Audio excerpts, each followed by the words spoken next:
Hello everyone, welcome to Mind Podcast Buddhism, the best channel for sharing knowledge about Buddhism. Today we will talk about the topic, who will go to hell according to Buddhism. This intriguing subject will explore the Buddhist perspective on hell and the actions that lead individuals to such a state. Stay tuned as we delve into the teachings and insights that shed light on this profound aspect of Buddhist philosophy. Who will go to hell according to Buddhism? Heaven and hell. The Bible states that God created the first humans from clay and placed them in the Garden of Eden, which contained all the good things one could enjoy, including the tree of life that granted eternal life. However, Adam and Eve, the first humans, fell from grace by listening to the cunning serpent. They disobeyed God's command and ate the forbidden fruit. This marked the beginning of human suffering. God expelled them from the Garden of Eden, preventing them from eating the fruit of the tree of life. From that moment, humanity began to experience all kinds of suffering: birth, aging, sickness, death, and the numerous pains of survival. Yet this disobedience also sparked a glimmer of hope for humanity to return to God. According to the Bible, eating the forbidden fruit gave humans the knowledge to distinguish between good and evil. During their long exile, they had the chance to avoid evil and turn towards good. God promised that those who did good and believed in Him would return to His kingdom. The kingdom of God, or heaven, is the ultimate aspiration for believers, as it is believed to be free from the ceaseless suffering of the present life. It is considered the only path to end worldly suffering and receive God's eternal blessings. To reach heaven, one must do good deeds and have faith in God. Hinduism, along with many ancient Indian religions, also believes in a creator God, Brahman, and a blissful heaven for those who do good and worship Brahman. Muslims are taught by their prophet Muhammad that there is a heaven for those who believe in Allah, practice charity, fast, make a pilgrimage to Mecca, follow Islamic rituals, and live righteously. The path to heaven is a seven-arched bridge that only the faithful and righteous can cross. Those who commit sins and lack faith will fall into hell. Generally, most religions have similar concepts of heaven and hell. Heaven is promised as a reward for believers who follow religious teachings, while hell is depicted as a place of extreme suffering reserved for evildoers and non-believers. It includes terrifying punishments, such as being sawn in half, boiled in oil, or burned in flames. Hell is a warning for those who commit evil and lack faith. So heaven is seen as a deserved reward for the good, and hell as rightful punishment for the wicked. But what about those who do not belong to any religion? Would God's kingdom reject non-believers? Is there no place in heaven for those who deny Allah? And if they commit crimes, which hell will they be punished in? During the time of Buddha, the beliefs in heaven and hell were already established. However, Buddha reinterpreted these concepts and presented unique teachings that differed from other religions. Buddha did not acknowledge heaven and hell as rewards or punishments based on faith.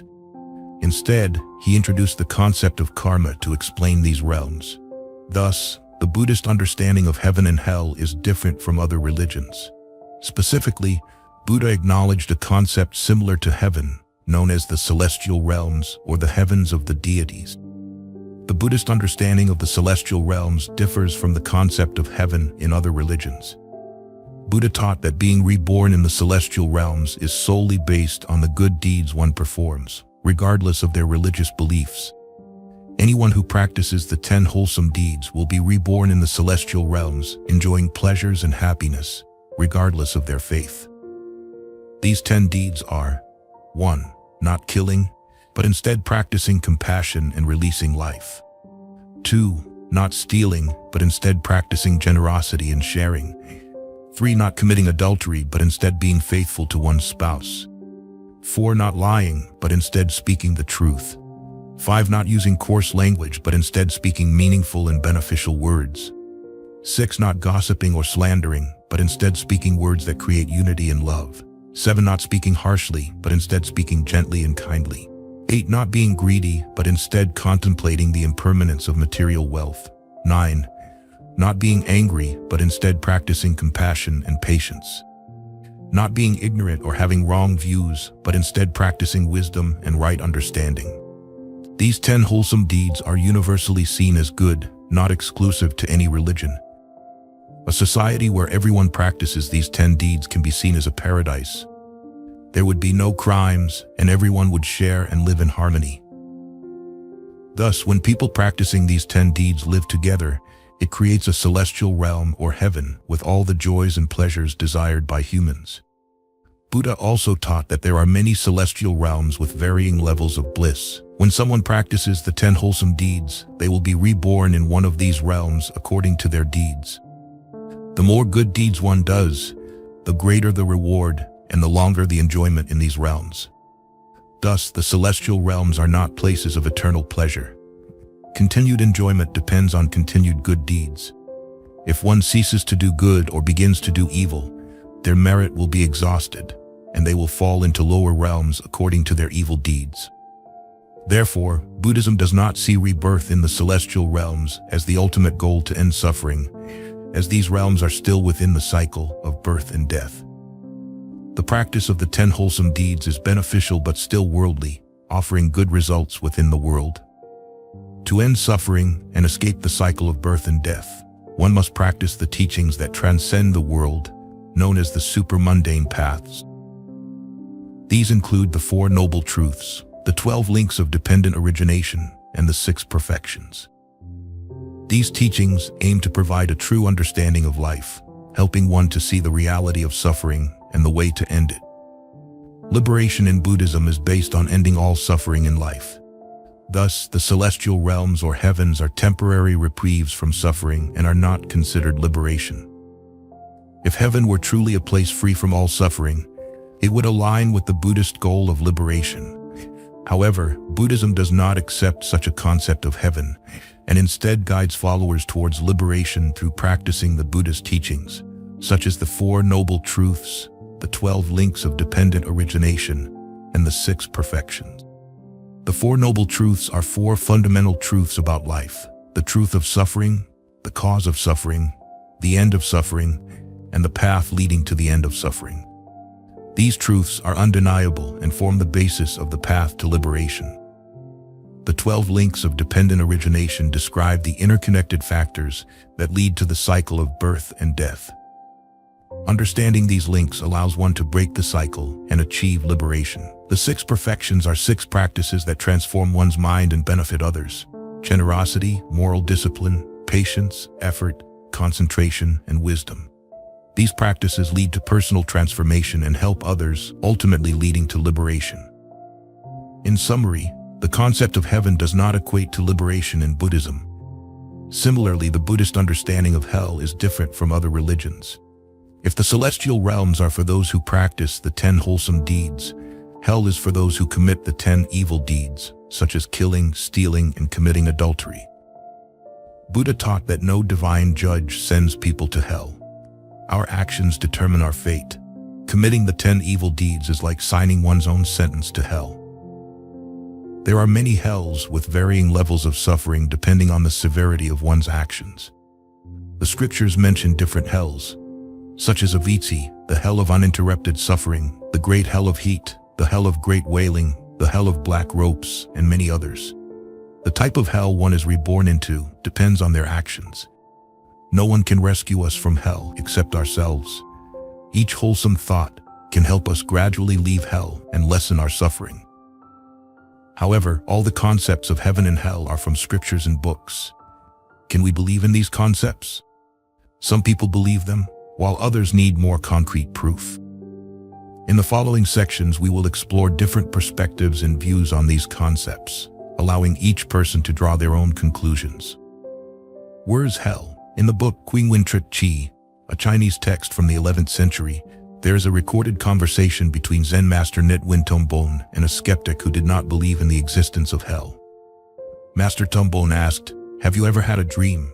The man replied, "Yes." Master Tombone continued, "In your dream, have you ever experienced joy, sorrow, pleasure, or pain?" The man answered, "Yes." Then Master Tombone asked, "During those moments of joy, sorrow, pleasure, or pain, was it your physical body that experienced these emotions?" The man responded, "Certainly not, because my body was lying still on the bed, unconscious. How could it feel joy, sorrow, pleasure, or pain?" Master Tombone concluded. So it is the mind that experiences these feelings. The realm of hell is similar. It is experienced by the mind and has no physical form, making it invisible. Yet, if we can feel unseen joy, sorrow, pleasure, and pain in a dream, how much more so in the spiritual realm after death? While this reasoning may not convince modern skeptics, it highlights the distinction between physical and non-physical realms in understanding hell.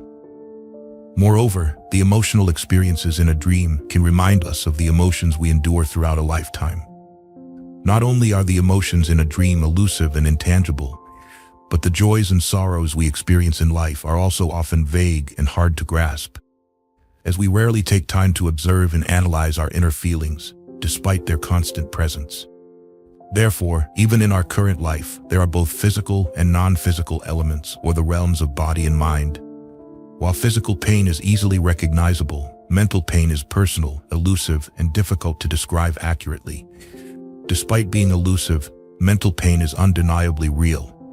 By introspection, each of us can recognize varying degrees of pain within our own minds. The term hell, used by the Chinese, is a translation of the Sanskrit word naraka.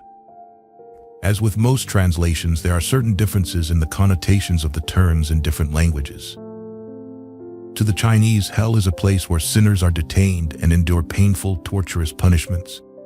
The term includes two meanings: prison, akin to a place of detention, and earth, indicating the location is deep within the earth.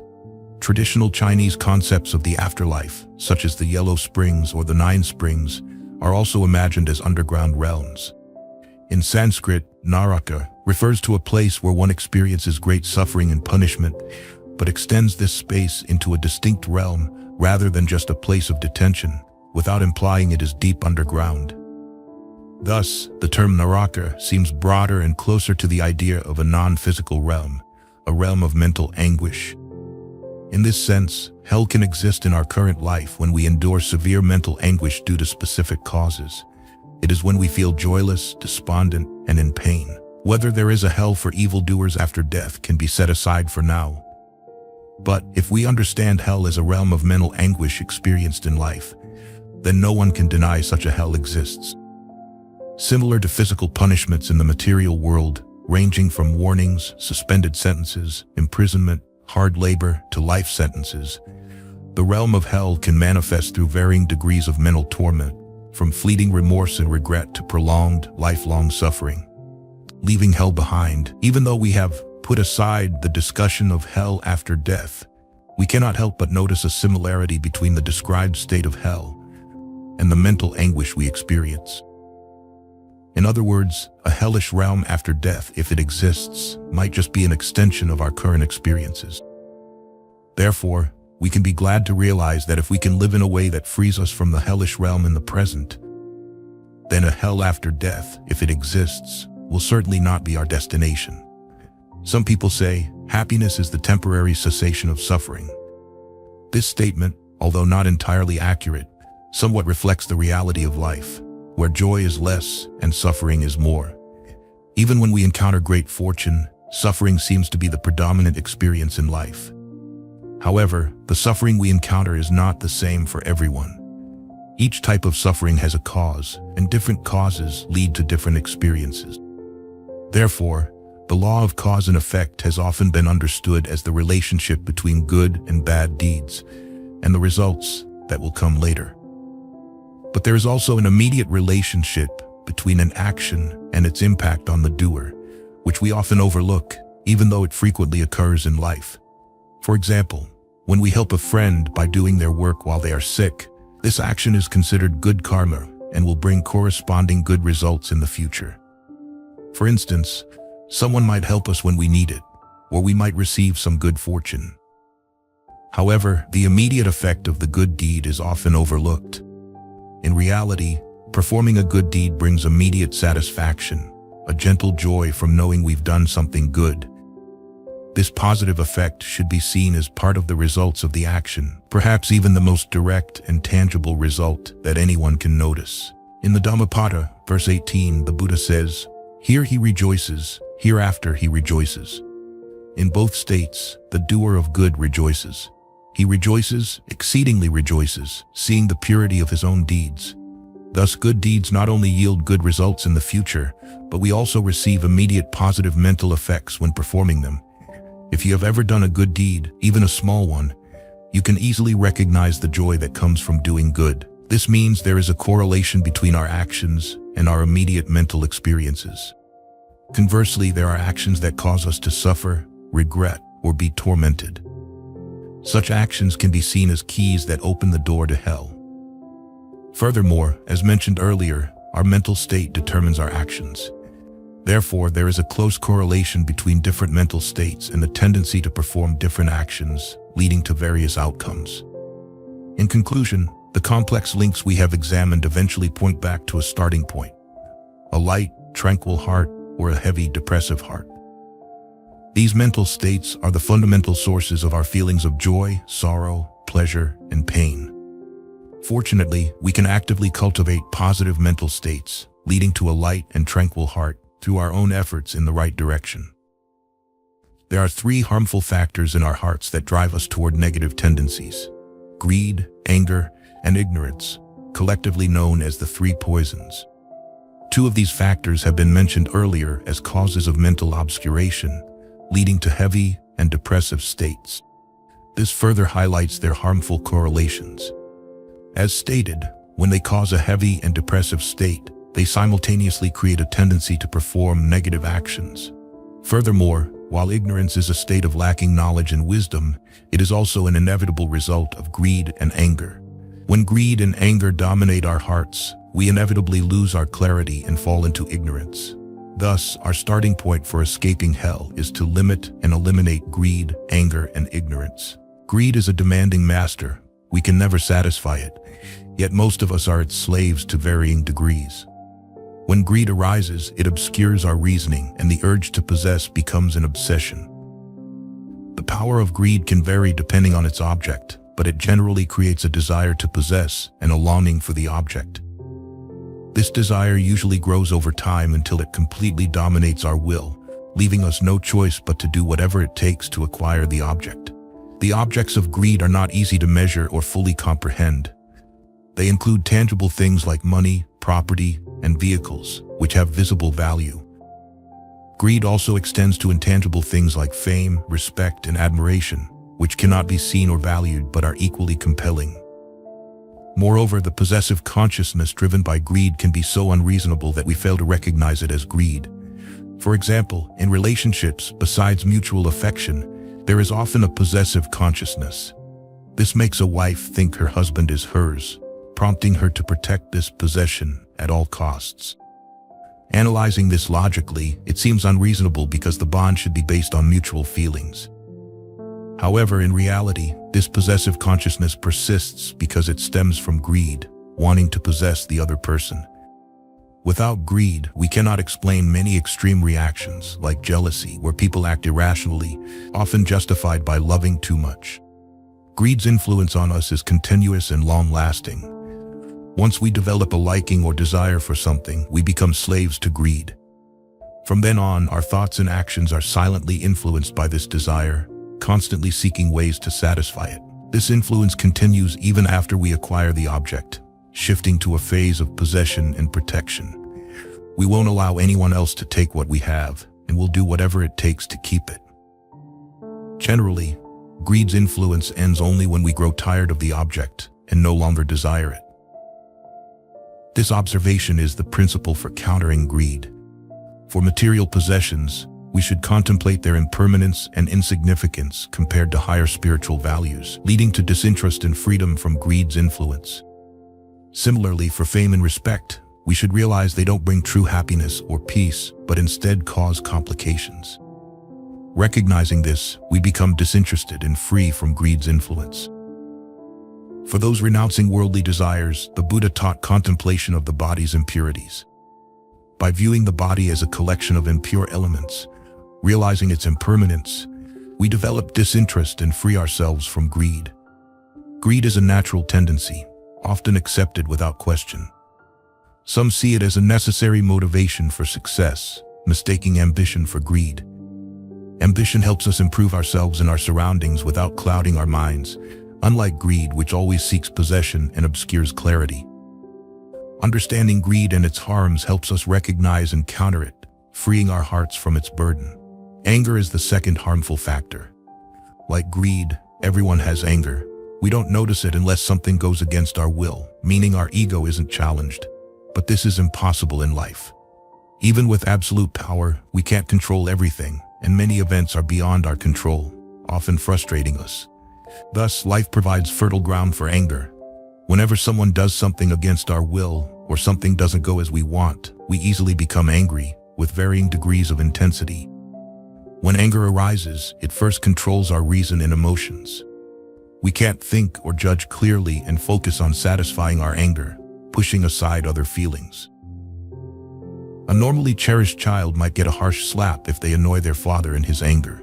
Understanding this, we shouldn't be surprised that reasoning and emotions rarely influence an angry person.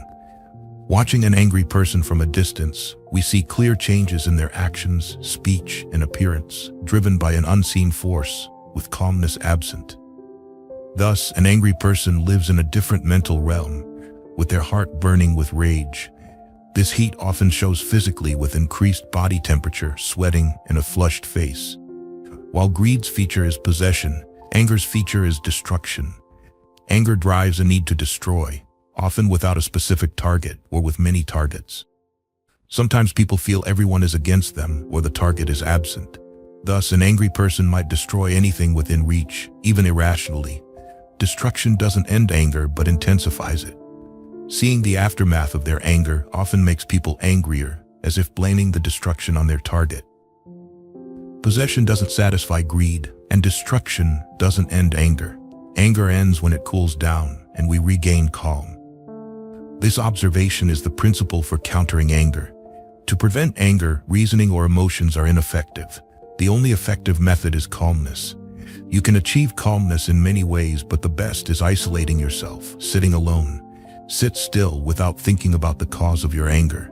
Just 10 to 15 minutes of this can mitigate many harms of anger. Once calm, you can use reason and emotions. Thus, those practicing meditation rarely get angry. Anger is like a stirred glass of water, while meditation calms it.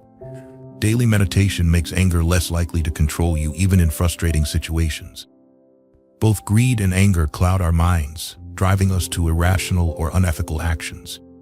Eliminating them lightens our hearts, freeing us from their harmful influence. Greed and anger lead to ignorance, a lack of wisdom. Once we eliminate greed and anger, our minds become clear again. Ignorance is another harmful factor, similar to greed and anger. Ignorance is a lack of knowledge and understanding, which comes from learning. Without learning, ignorance naturally exists. Without learning, we can't recognize and counter greed and anger, letting them grow. As a result, more greed and anger lead to more ignorance. This cycle can only be broken by self-effort to gain wisdom, countering ignorance. Learning helps us understand and address problems, reducing ignorance. Thus, ignorance, though last, is the most crucial harmful factor. As analyzed, without countering ignorance, we can't recognize and eliminate greed and anger. Conversely, countering ignorance helps us recognize and counter greed and anger, progressing spiritually. These three harmful factors summarize the causes of all evil. Thus, the Buddha taught, without greed, anger, and ignorance, it is called wisdom. Who goes to hell? In the Dhammapada, verse 202, the Buddha teaches, there is no fire like desire, there is no evil like hatred. No fire like desire, no evil like hatred. Each of us has either been or is currently being consumed by the fire of desire and may continue to endure its burning for a long time. Each of us has also been or is currently drowning in hatred and delusion and may continue to be immersed in them for a long time. Realizing this is the first step towards opening the door to a brighter future. Only by correctly understanding reality can we initiate the right efforts to free ourselves from the evil in the present. Every individual inherently has the capacity to turn towards good or fall into corruption. Our perception of life determines which tendency we will lean towards, and thus also determines where our life will eventually lead. A life of indulgence, continually engaging in unwholesome actions, will inevitably fail to bring any true spiritual benefits. The material wealth gained through unwholesome deeds always serves to nurture and amplify greed, hatred, and delusion. Therefore, the visible harms of such actions are not as frightening as the invisible mental harms. As greed, hatred, and delusion are nurtured and grow stronger, those with unwholesome minds cannot find true peace in life. Every material satisfaction they experience is a dose of poison that further feeds their inner suffering. Once the mind is filled with suffering, no genuine joy can be felt. Such people are like those who turn their backs on the light, walking in darkness. Every action and thought of theirs is misguided, lacking the illumination of right understanding, and thus they move further away from the light of wisdom. Their future is inevitably bleak and filled with greater degradation. But not only is their future dark, they cannot have a truly good present either, despite appearances. Their minds are immersed in suffering caused by greed, hatred, and delusion. Thus, they find no joy, are disillusioned with life, and endure much mental anguish. What we are discussing here pertains to the mental aspect. Therefore, we can see that a wealthy person may not necessarily have a truly happy life. If their wealth is the result of unwholesome deeds, and their minds remain steeped in the greed they have nurtured while amassing wealth, genuine joy in the present is an impossibility for them. Wealth in abundance cannot help them escape the natural laws governing the mind. Consequently, they must bear the mental anguish brought about by their greed and unwholesome actions. This robs their minds of the peace necessary to experience true joy in life. Without true joy in life, disillusionment with life arises naturally. Why is this so? The false joys from material satisfaction are always temporary and fleeting. Life is not truly nourished by these false joys. It always requires genuine joy as a source of vitality. This explains why many poor people can still live happily and well, while some wealthy individuals feel each day is a heavy burden. Lacking joy, disillusioned with life, and enduring mental anguish, these are the characteristics of hell, Naraka. Thus, the presence of these factors in one's mental life is the manifestation of hell. Depending on the severity, we may use different names, but the essence remains unchanged. This understanding may be unfamiliar to some, who are used to thinking of hell as a dark, subterranean realm awaiting the wicked after death. However, it is hard to deny its reasonableness when compared to life's realities and when introspecting on one's own mind. The Buddha described 6 different realms in which all beings must undergo cyclic existence according to their karma. These realms include heavenly realms, where devas, gods, enjoy beauty and many blessings; the human realm, where we currently live; the Asura realm, inhabited by beings with godlike powers, but lacking the virtues and forms of devas; the Preta realm, filled with hungry ghosts suffering from extreme hunger and thirst due to their karma; the animal realm, where beings suffer according to their specific karma; and finally the hell realm, where beings live in states of joylessness, disillusionment, and immense suffering. Significantly, while other realms describe the physical forms of beings, the hell realm focuses solely on the suffering they endure. This suggests the non-physical nature of the hell realm, a mental state for all beings who commit evil deeds. Furthermore, descriptions of other realms mention varying lifespans. Devas live long lives. Animals often have short lives and face constant threats of death. However, the hell realm does not specify lifespans. Instead, beings remain there until their negative karma is exhausted.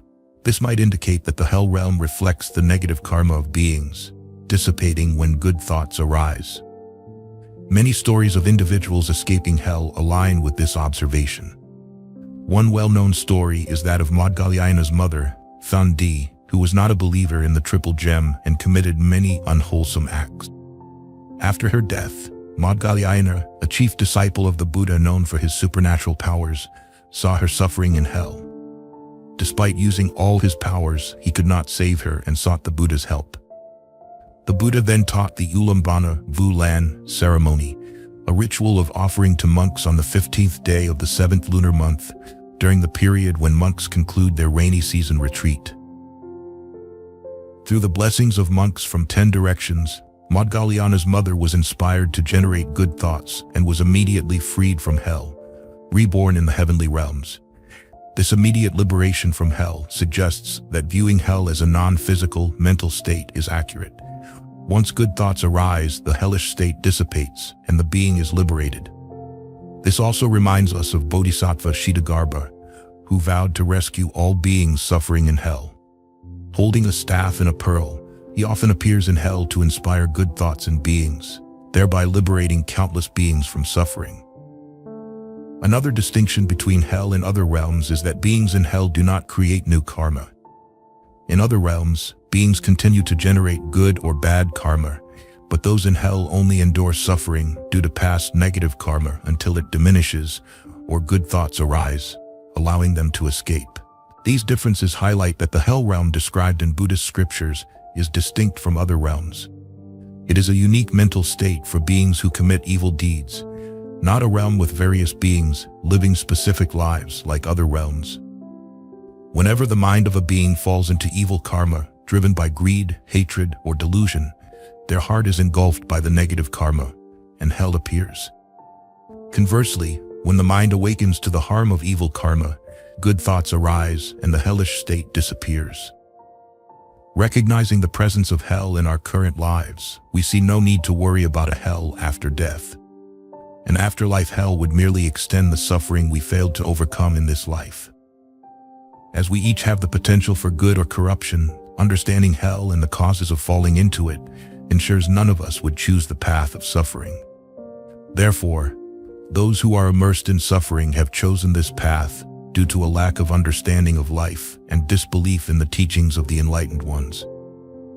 Without recognizing the right path or trusting a true guide, one inevitably goes astray. Suffering in life is undesirable, but most of us accept it because we don't realize that all suffering is self-inflicted. Material suffering results from our past bad deeds, and mental suffering is the natural outcome of unwholesome thoughts like greed, hatred, and delusion. Thus, our current material life reflects our past actions. Good deeds always yield good results, and vice versa, like an accurate calculation that no one can alter. Concurrently, our mental world reflects our good or bad thoughts. Understanding this, we would never foolishly trade the lasting joy of doing good for the temporary, false joy of material satisfaction. We can make concrete comparisons to see the right choice. For example, if a friend in need asks you to handle an important matter, you could easily lie about the cost and pocket a large sum. Alternatively, you could sincerely help without considering your own efforts, let alone deceive him for money. In the first case, you gain materially but suffer mentally. Anxiety over being caught, efforts to cover up, and guilt for dishonest gains. Your heart becomes heavier with each such deceit, leading to mental suffering and loss of peace. Thus, your gain does not compensate for your loss. In the second case, sincere help might leave you with less materially, but with no regret. You feel satisfied and peaceful, escaping potential sin and mental burden. Your small material loss is outweighed by significant mental gain. Choosing the first option indicates a lack of understanding or belief in these truths, stemming from ignorance. With enough wisdom, one cannot fail to see or believe in the truth. Therefore, we can decide whether to fall into corruption. We lose this ability only without enough wisdom, becoming controlled by unwholesome thoughts like greed, hatred, and delusion. Hell exists in this life. Observing our own minds reveals this truth. Each unwholesome thought opens hell's door, while each wholesome thought closes it. Once, a brash swordsman asked Zen master Hakuin about hell and heaven. The master asked, "Who are you?" The man replied, "I am a swordsman."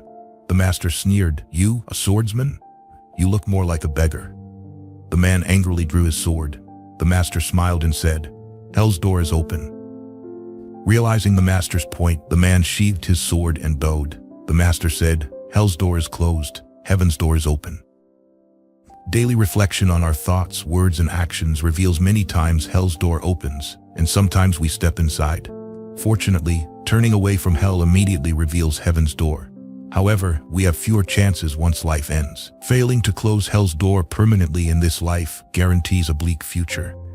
A wise person strives now to escape mental suffering, eradicating greed, hatred, and delusion as previously discussed. Thank you for listening. If you found this video helpful, please share it with those who might benefit from it. Don't forget to leave your thoughts in the comment section below. Hit the like button, follow, and turn on the notification bell. This is how you can show your support for me. Once again, thank you very much. and see you in the next videos. The miracle of the law of cause and effect. The mistake between spirituality and superstition. Welcome back, everyone, to Mind Podcast. The entire world, both the external world and the inner mind, is an endless ocean of conditioned phenomena in operation, a concept known as dependent origination. With independent origination, the law of cause and effect is at work. This is the essence of Buddhism.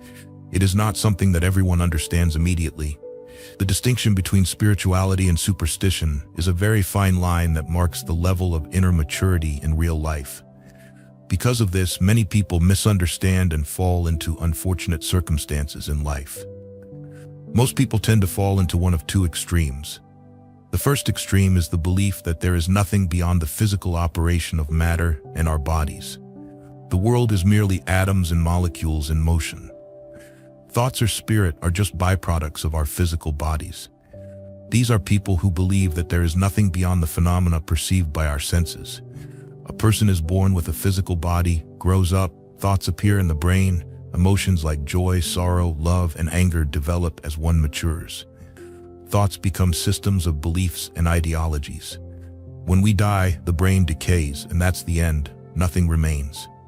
The surrounding world, including the sky, stars, and clouds, is just atoms and molecules. There is nothing behind it, just mechanical motion. Most people, both Eastern and Western, think this way.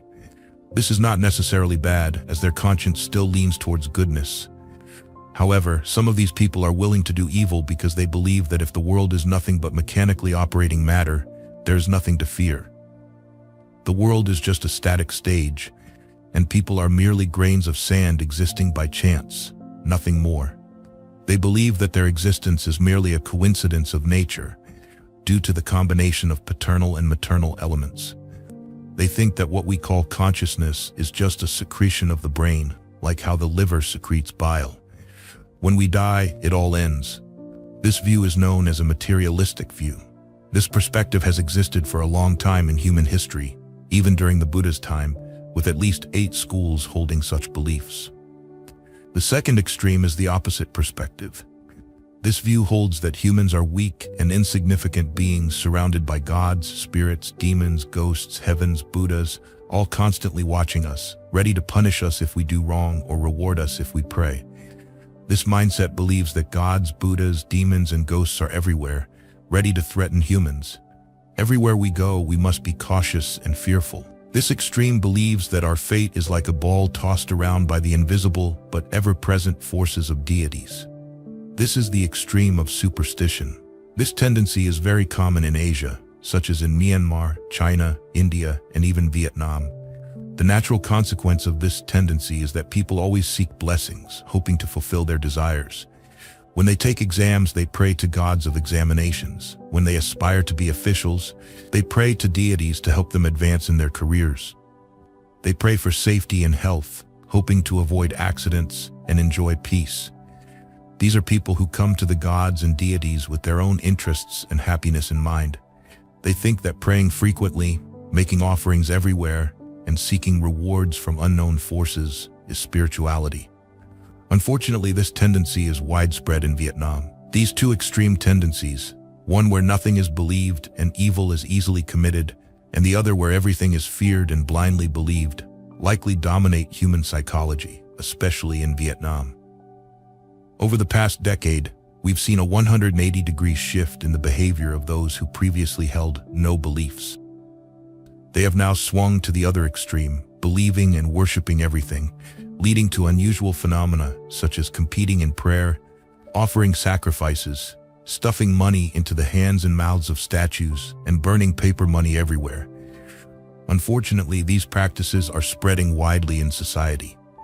We mention these matters not to attack anyone's religious beliefs, but to present, from our own experience, what the spiritual path truly is and how to walk the middle way between these two extremes. The middle way here does not mean compromise, taking a bit from each side, but rather it is the path that the Buddha taught. If we walk the right path, we will become liberated beings. These two extremes are merely erroneous views. What does it mean to have faith in the law of cause and effect? It means believing that whatever we do will have consequences in the future. It means believing that whatever happens to us, no matter how small, has a cause from the past. Believing in cause and effect is believing that every event that happens now must have had a cause before and will result in an outcome later. At first, believing in cause and effect may seem simple. For example, I strike a bell, and the bell rings. I strike a match and it ignites. I drink alcohol and I get a headache. I hit someone and they dislike me. I work hard and acquire skills and I get a good job. I lend someone $1,000,000 and the next day they have to repay me $1,000,000. All of these are cause and effect, but the examples I listed are only the mechanical aspects of cause and effect. I will call these the external aspects of cause and effect. What is the external aspect? The external aspect is what we can see, reason out, and understand through logic. But the workings of the world are not just on the external side. They also have an internal aspect. What do we mean by external and internal aspects?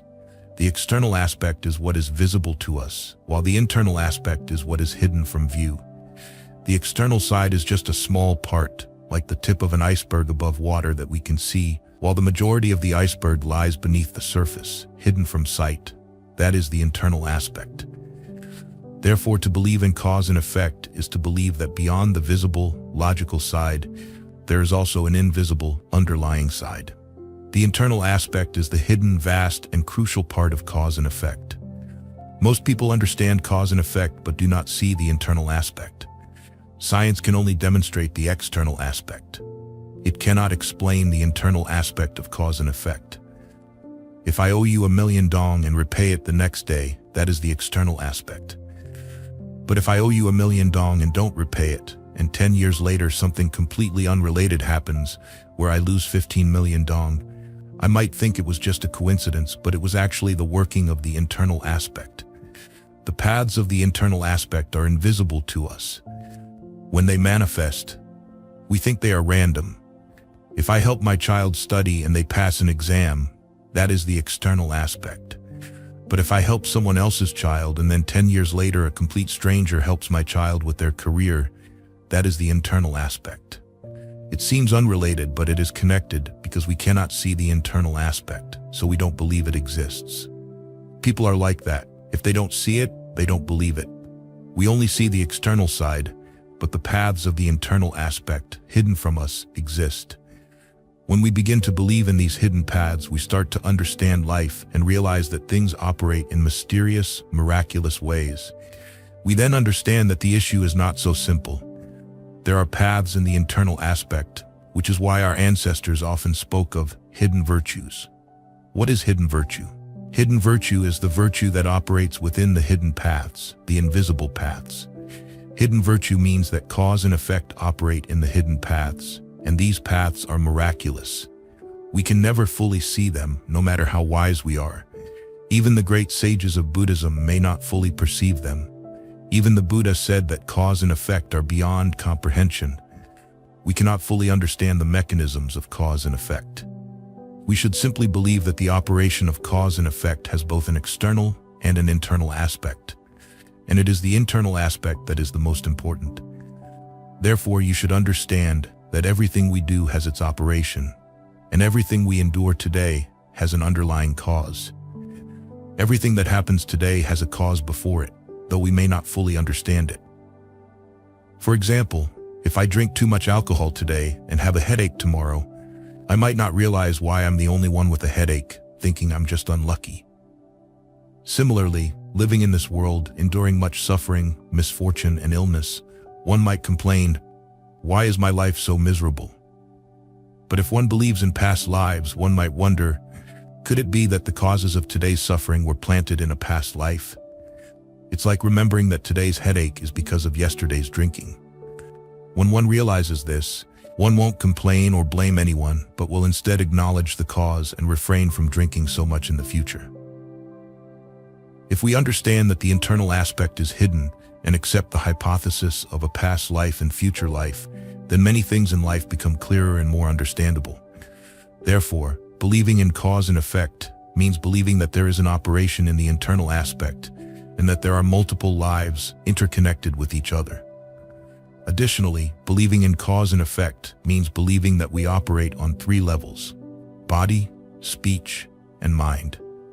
The body refers to our physical actions, speech refers to our words, and the mind refers to our thoughts. When we say we believe in cause and effect, we mean that every action has its consequences. In ordinary life, people tend to pay attention only to physical actions, while words and thoughts are often neglected. For example, if someone uses a knife to kill another person, they will be sentenced by the court. But if someone merely uses words or thoughts, making threats or planning to kill, the court will not convict them. However, from a spiritual perspective, cause and effect operate on all three levels: body, speech, and mind. This means that merely intending to kill someone or verbally threatening to kill someone initiates the chain of cause and effect. The mind begins to operate within the internal aspect. This is why the Buddha advises us to guard our thoughts. Therefore, we should guard our body, speech, and mind to cultivate good karma, so that in this life or the next, or even our descendants, may enjoy peace and happiness. If you believe in it, you might even believe that your ancestors, those who have passed away, can find peace as well. The miraculous power of the mind is beyond imagination. The effects of the mind are immense. We cannot comprehend them with logic. Is there a judge sitting somewhere, waiting for us to do wrong so that they can record our misdeeds and punish or reward us later? No, there is no one recording anything. There is no Lord of the Dead writing it all down. We need to understand how cause and effect operate. According to us, every action we take, whether physical, verbal, or mental, leaves an imprint on our mind as soon as it occurs. This imprint corresponds to the external action. In physics, when a force is applied outward, an equal and opposite reaction force goes inward, and both forces are equal. The barrel of a gun recoils when a bullet is fired. The recoil force is equal to the force of the bullet. If I stand on a platform and jump to the other side, my body moves forward, but my foot pushes against the platform, which absorbs the push. Similarly, when we intend to curse or kill someone, an imprint forms in the mind. This imprint must be resolved at some point in the future. We may not understand how the mind operates, but one thing is certain: it will attract circumstances that cause the owner of that mind to relive what they did to others. That is the miraculous nature of the mind. It operates objectively, impartially, and independently. The mind has no inside or outside, no size. It is the origin of life itself. Whatever we do, whether physical, verbal, or mental, immediately leaves an imprint on the mind. This imprint waits for the right conditions to blossom into an outcome, creating a situation where we must experience what we caused others to endure. This is why a murderer will eventually be killed and a deceiver will eventually be deceived. Because of the mind's strange activity, a murderer lives to experience being killed in return. For example, even when Venerable Moggallana, who had attained the highest spiritual powers that even the Buddha sometimes relied on, was killed, it was because he had killed someone in a past life. Similarly, Venerable Sariputta and Patriarch Huika, the second patriarch of Zen Buddhism, were also killed despite having attained enlightenment. Even the Buddha himself bled because he had harmed someone in a past life. Therefore, all of us who have done wrong to others will experience similar suffering. This is an unavoidable condition. Let me give you another example to make the point clearer. Suppose someone commits murder, but for some reason they are not prosecuted. Suppose this person, feeling deep remorse, devotes themselves to spiritual practice, helping others out of genuine remorse, giving away all their wealth to help those in need. In that case, two things will happen to them in this life or the next.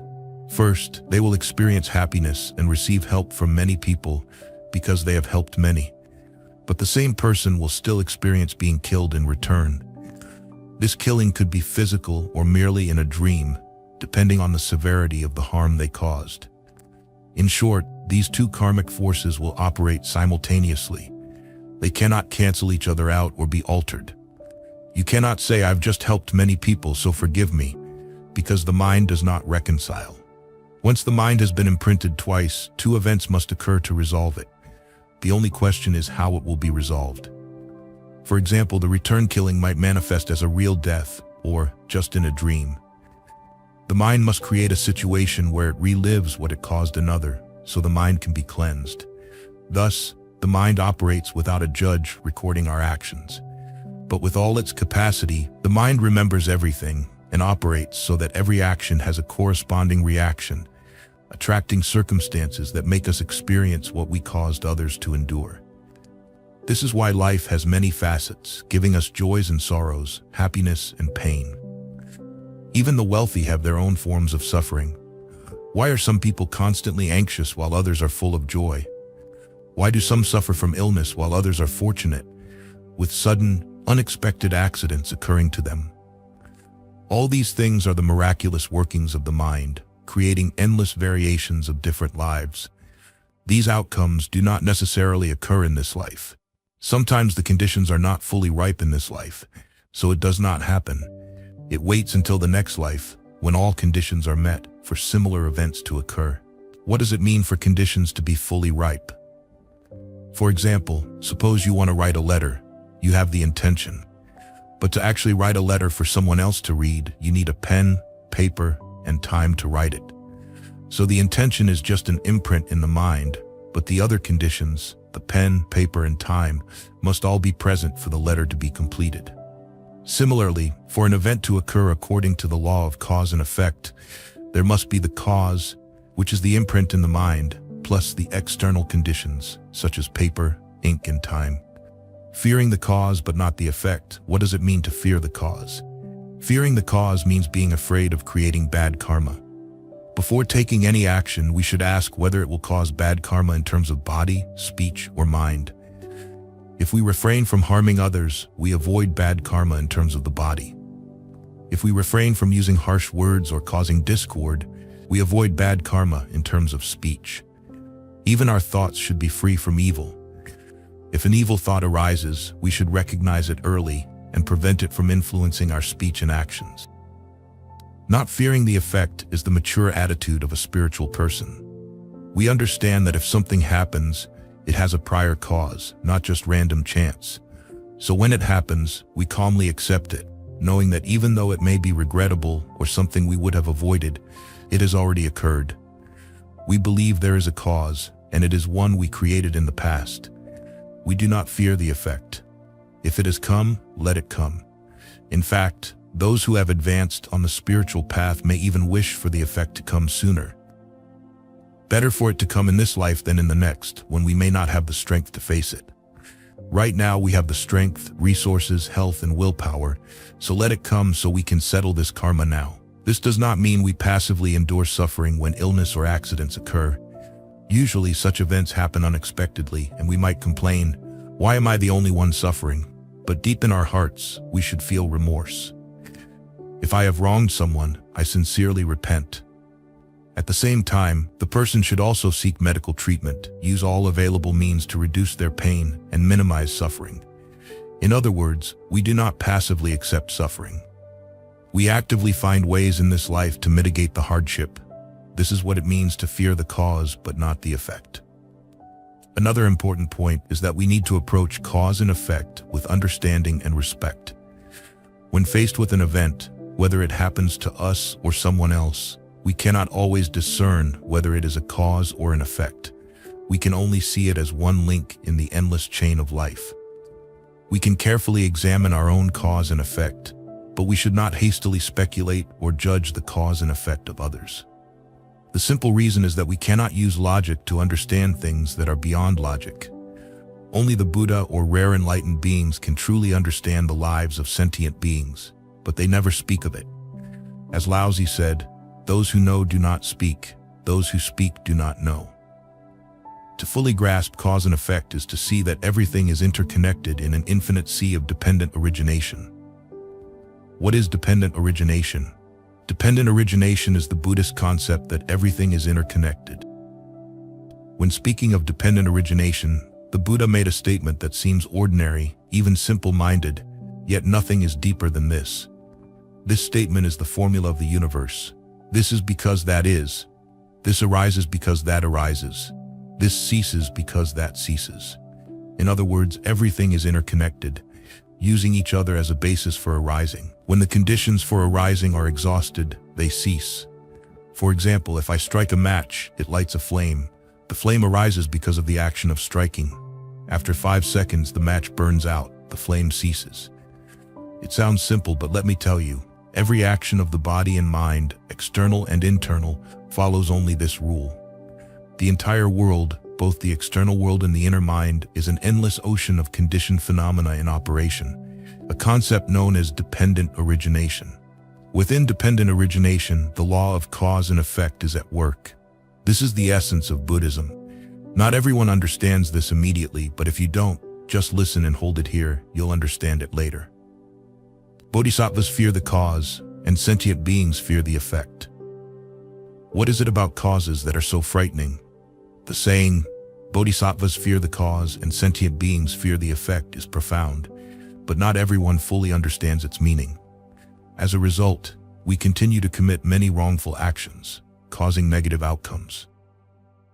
Having attained enlightenment and fully understood the law of cause and effect across the 3 times, Bodhisattvas fear only the cause and not the effect. Sentient beings, being those who are still bound by ignorance and delusion, continue to wander in the cycle of birth and death. Because they have not yet awakened, they remain ignorant and do not understand the law of cause and effect, so they fear only the effect and not the cause. Cause and effect exist independently. They continue to operate whether we believe in them or not. The inevitability of rebirth is determined by cause and effect. No one else imposes suffering or happiness on us. No external force pulls us in one direction or another. Whether we remember it or not, the wrongs we have committed will inevitably lead to consequences. This is why it is entirely possible for someone who is talented but still poor to exist. When someone excels in worldly knowledge, enjoys debating literature but does no good deeds, does not help others, the talent they pride themselves on will not lead to wealth. In Buddhist scriptures, it is said that bodhisattvas fear the cause, and sentient beings fear the effect. Why is this? Bodhisattvas are enlightened beings who have seen the root causes of suffering and happiness. To end suffering and find joy, there is no better way than to refrain from planting the seeds of suffering and to diligently plant the seeds of happiness. Not sowing the seeds of suffering means not encountering the fruits of suffering. Continuously sowing the seeds of happiness means the fruits of happiness will inevitably come. This is the understanding and practice of the enlightened. Because they are enlightened, they clearly see what causes suffering and immediately fear it, doing everything they can to eliminate it. Seeing that greed and stinginess are causes of suffering, bodhisattvas practice generosity to eliminate them, perfecting the paramita of generosity. Seeing that carelessness and arrogance destroy virtue, bodhisattvas practice moral discipline to overcome them, perfecting the paramita of moral discipline. Seeing that anger causes many faults, bodhisattvas practice patience to suppress it, perfecting the paramita of patience. Seeing that laziness and indulgence lead to the loss of virtue, bodhisattvas practice diligence to drive them away, perfecting the paramita of diligence. Seeing that a scattered mind causes confusion and darkness, bodhisattvas practice meditation to focus the mind, perfecting the paramita of meditation. Seeing that ignorance leads to the cycle of birth and death, bodhisattvas practice wisdom to dispel it, perfecting the paramita of wisdom. Bodhisattvas practice to eliminate these 6 negative causes. Sins, ignorance, and dangers lead people endlessly into the cycle of suffering. When these 6 causes are completely eradicated, enlightenment and liberation are achieved. This is practicing the 6 paramitas, walking the path of the bodhisattva, and upon enlightenment, one truly becomes a bodhisattva. The causes we have sown cannot be changed. More than anyone, bodhisattvas know that cause and effect are clear-cut. Once a cause has been created, it cannot be altered. The truth is that even the Buddha and his 10 great disciples, despite their diligent practice, still met with tragic deaths corresponding to the bad causes they had sown in many previous lives.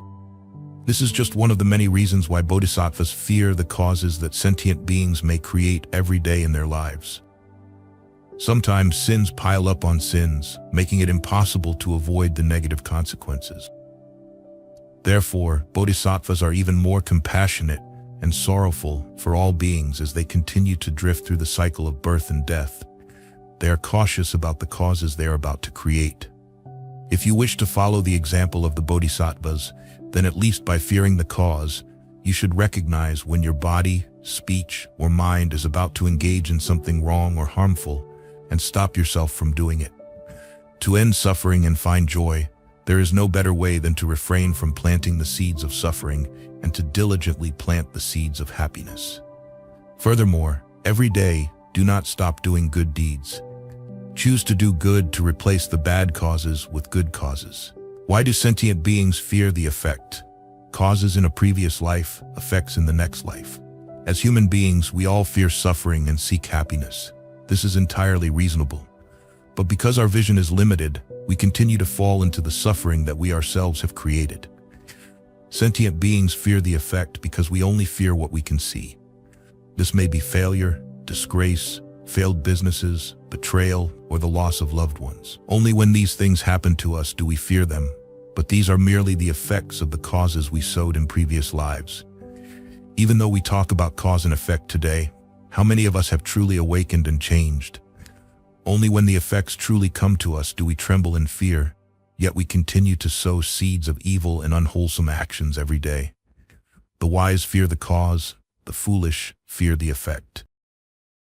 Sentient beings are those who are still deluded in mind, only focusing on the effect, always fearing the sufferings of life, but not seeking to avoid the causes of suffering. Understanding this, we realize that each of us truly has the power to determine our fate. There is no need to rely on any supernatural forces. Whether our lives are bright or dark depends entirely on the causes we have created. So instead of focusing on the effect, be more cautious with our causes. Each of us must have the courage to take responsibility for ourselves, not blaming others or feeling sorry for ourselves. Be brave in this life, but be wise in choosing good causes from now on. If we do not create good causes, we will not have good effects.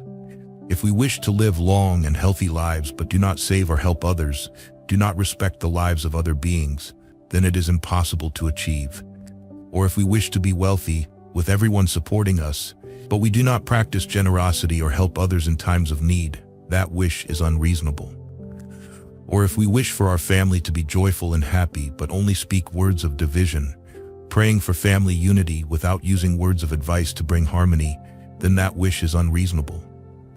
Some people wish that no one would get angry with them, but they do not practice forgiveness. Some people wish for wisdom and clarity of mind, but they do not let go of stubbornness and wrong views. No amount of wishing will ever be fulfilled, because people wish for the effect without creating the cause. This is the empty wishing of ignorant people. Dear friends, life has rules that are difficult to believe, but true. These are the laws of cause and effect, and stories of retribution that seem like they could only happen in fiction or movies, but they occur in reality as a warning to all of us. Here is the story of a mother who engaged in the trade of killing animals and the tragic deaths of her entire family. For 15 years, Nguyen Thi Thu earned a living by selling and slaughtering livestock and poultry. She killed tens of thousands of chickens, ducks, rabbits, dogs, and more. During wedding seasons or around the new year, she would kill hundreds of animals each day, earning millions of dong and quickly becoming wealthy. Everyone in the village admired her. However, no one could have imagined the disaster that would soon befall her family. Her husband died unexpectedly in a tragic accident. Her eldest son was electrocuted to death the night before his wedding. A few months later, her youngest son was diagnosed with bone cancer, and he too eventually passed away after the family's wealth had been completely depleted. On the day of her son's cremation, she shaved her head and became a nun, seeking solace in the sound of the bell and the recitation of the sutras to cleanse the terrible karma she had accumulated over the years. Her family paid the price for the karma of killing animals. There was a monk named Jack Lien, the abbot of Phu Khai Pagoda in Vĩnh Long province, who often shared stories of cause and effect that he had witnessed during his years of monastic life. One of the most frequently told stories is about a boy named Hien, who lived as a beggar in Tra Vinh, with a body and appearance resembling that of a cow. Hien was born into a family with a long tradition of slaughtering cows in Travin. His grandfather had become wealthy through this trade. One day, before preparing to slaughter a pregnant cow, the grandfather had a strange dream. In the dream, a woman appeared before him, crying and begging, "Please, I beg you, do not kill me. Let me give birth to my calf, and then you can kill me." What was strange was that he had the same dream 3 times that night. He told his wife about the dream, and she advised him not to slaughter the cow, but to continue raising it until it gave birth. After much consideration, he ultimately decided to slaughter the cow for sale. The next morning, the cow's cries were more desperate and terrifying than any cow he had ever slaughtered before. It struggled so violently that it broke free from its restraints. But in the end, it was still killed. The image of that cow remained etched in the grandfather's memory, and he could never forget it. The most haunting part was that even after the cow was decapitated, its head continued to move back and forth as if it were still alive. Coincidentally, not long after the cow was killed, the grandfather's daughter-in-law gave birth to his first grandchild, his first grandson. There would be nothing noteworthy about this if the baby hadn't been born with physical deformities resembling those of a cow. He had a cleft lip, bulging eyes, crooked limbs, and he could only crawl instead of walking. His head constantly swayed back and forth. This child was Hien. When the grandfather saw his grandson, he couldn't help but remember the cow he had slaughtered, especially the way it had shaken its head. Looking at his grandson and reflecting on the past, he realized the deeper cause of why his grandson was born this way. Filled with regret, he wanted to atone for his sins. He decided to give up the trade that had been the source of his family's wealth for generations. He abandoned the practice of slaughtering cows. He also spent all his remaining wealth on treating his grandson, but the boy continued to live with his deformities. To make matters worse, when Hien was 10 years old, he lost all his remaining family members to sudden illnesses. He was left to crawl on the streets, begging for food. Every time he begged, it was as if some unseen force compelled him to crawl and cry out pitifully, "Please everyone, please don't kill me. I am the cow." This is a story about the law of cause and effect, a story of retribution that has left an indelible mark on the minds of the people of Vintlong, serving as a moral lesson on how to live and guide their lives to avoid the mistakes of those mentioned in these stories. A story of retribution for destroying a shrine and dishonoring ancestors. During a campaign to expand the movement, the authorities forced people to destroy countless antiques and temples.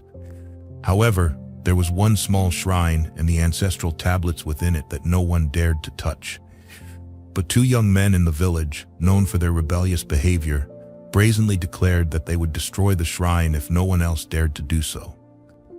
Eventually, the shrine was demolished, and the ancestral tablets were trampled by the 2 young men before being thrown into a river in front of the village.